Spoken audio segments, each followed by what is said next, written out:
जय हिंद। आज के इस वीडियो में हम प्रमुख कृषि क्रांतियों के बारे में पढ़ेंगे कि भारत में प्रमुख कृषि क्रांतियाँ कौन कौन सी हैं और उन कृषि क्रांतियों से क्या क्या लाभ हुआ, इसके बारे में हम पढ़ेंगे। देखिए, भारत में सबसे पहली क्रांति की शुरुआत 1966-67 में हुई थी। कब हुई थी? 1966 और 67 में हुई थी। और हरित क्रांति, वो जो क्रांति हुई थी वो हरित क्रांति के नाम से जाना जाता था। इस क्रांति के कारण भारत में क्या हुआ कि खाद्यान्न उत्पादन के क्षेत्र में भारत आत्मनिर्भर हो गया। और हरित क्रांति के मुख्य योगदान उन्नत किस्म के बीजों का रहा। इस क्रांति के बाद भारत में दुग्ध क्रांति, पीली क्रांति, गोल क्रांति, नीली क्रांति आदि क्रांतियों की शुरुआत हुई। भारत दूध उत्पादन और सरसों, आलू, मत्स्य उत्पादन के क्षेत्र में आत्मनिर्भर हो चुका है। तो बात करें हरित क्रांति की अर्थात ग्रीन रेवोल्यूशन की, तो यह जो है खाद्यान्न उत्पादन का अर्थात खाद्यान्न उत्पादन से संबंधित थी। और इसके कारण गेहूं और धान की पैदावार में अच्छी वृद्धि हुई। प्रमुख रूप से गेहूं और धान की जो पैदावार हुई उसकी पैदावार में सुधार हुआ और धान और गेहूं की पैदावार बढ़ गई, मतलब इसमें अच्छा परिवर्तन हुआ। फिर बात करते हैं श्वेत क्रांति की। तो श्वेत क्रांति जो है वो दुग्ध उत्पादन से संबंधित है। इसकी शुरुआत 1964-66 में हुई, जिसे आगे ऑपरेशन फ्लड कहा गया। अब यहाँ से प्रश्न बनता है परीक्षा में कि ऑपरेशन फ्लड क्या है, तो बहुत लोग बाढ़ से संबंधित लगा देते हैं, जो कि पूरी तरह से गलत है। यह जो है श्वेत क्रांति जो है ये दुग्ध उत्पादन से संबंधित है। अब आपका क्वेश्चन होता है यहाँ से गलत नहीं होगा। बात करें पीली क्रांति की, येलो रेवोल्यूशन की, तो यह जो है खाद्य तेलों और तिलहन फसलों के उत्पादन के लिए है।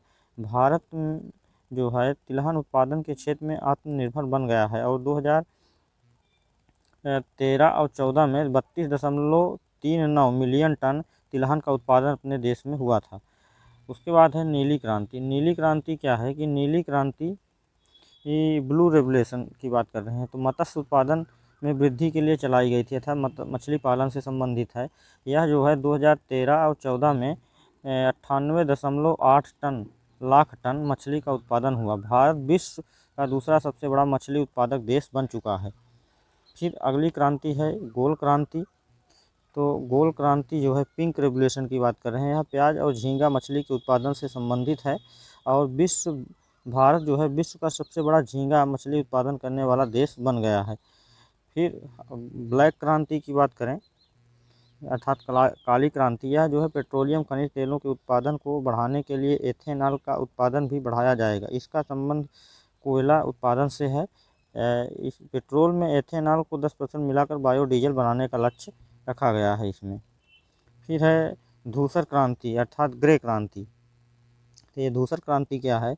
यह उर्वरक उत्पादन में वृद्धि के लक्ष्य से के उद्देश्य से लाया गया। इस क्रांति के कारण देश में 25.5 मिलियन टन उर्वरक की खपत हो रही है। फिर रजत क्रांति की बात करें, सिल्वर रेवोल्यूशन की, तो भारत में अंडा उत्पादन और मुर्गियों की उत्पादकता बढ़ाने के लिए यह क्रांति लाई गई थी। भारत जो है कि मुर्गी एक वर्ष में 65 अंडे देती है, जबकि अमेरिका में 295 अंडे देती है। भारत में आंध्र प्रदेश सबसे बड़ा उत्पादक है। अंडे का सबसे ज़्यादा उत्पादन किस प्रदेश में होता है? तो वो है आंध्र प्रदेश में सबसे ज़्यादा प्रोडक्शन होता है। फिर है सुनहरी क्रांति, गोल्डन रिवोल्यूशन की बात कर रहा है। तो इसका संबंध बागवानी उत्पादन में वृद्धि से है, जिसे फल विशेषकर सेब उत्पादन, इसे शहद उत्पादन से भी जोड़ा जाता है। तो इसका जो संबंध है वो इससे है। भारत में बागवानी उत्पादन जीडीपी में 31% योगदान देता है। भारत सब्जी और फल उत्पादन में विश्व में दूसरा स्थान रखता है।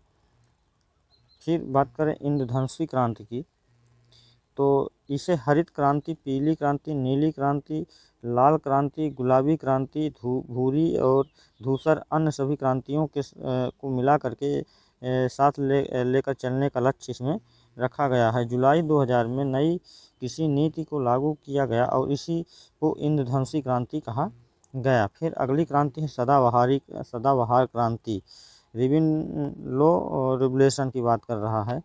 तो इसका उद्देश्य देश को मिट्टी को मतलब उन्नतशील बनाना, मिट्टी जो खराब हो रही है उसको अच्छा ठीक ठाक करना, जैसे ऊसर हो रही है तो उसको ठीक करने, किसानों को लोन दिलाना, रेन वाटर हार्वेस्टिंग एवं कृषि पर शोध को बढ़ावा देने के लिए यह क्रांति लाई गई और इसके माध्यम से देश को पूरी तरह खाद्यान्न में आत्मनिर्भर बनाने की बात कही गई।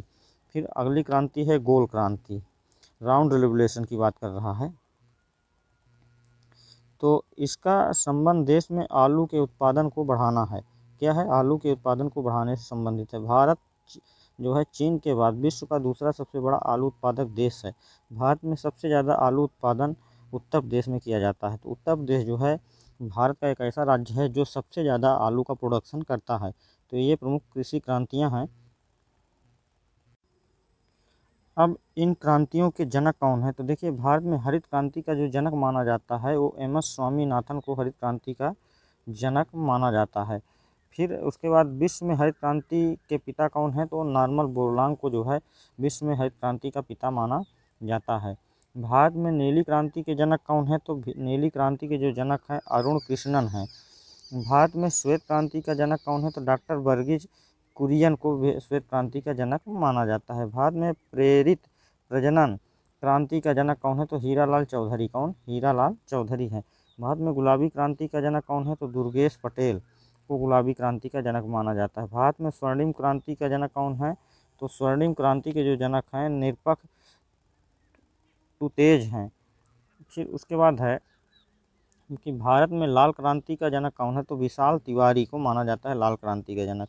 भारत में सिल्वर क्रांति का जनक कौन है? तो इंदिरा गांधी को सिल्वर क्रांति का जनक माना जाता है। यहाँ से आप प्रश्न बन सकते हैं, ये प्रमुख कृषि क्रांतियों के जनक कौन कौन है, यहाँ से प्रश्न बन सकते हैं। इसको आप लोग नोट कर लीजिएगा। साथ में आप जो है चैनल को सब्सक्राइब भी कर दीजिएगा और बेल आइकन भी दबा दीजिएगा। बेल आइकन दबाते इस तरह से घंटा का बटन दिखेगा, आप उसको बेल आइकन दबा देंगे तो आपको जो भी वीडियो अपलोड होगी वो मिलेगी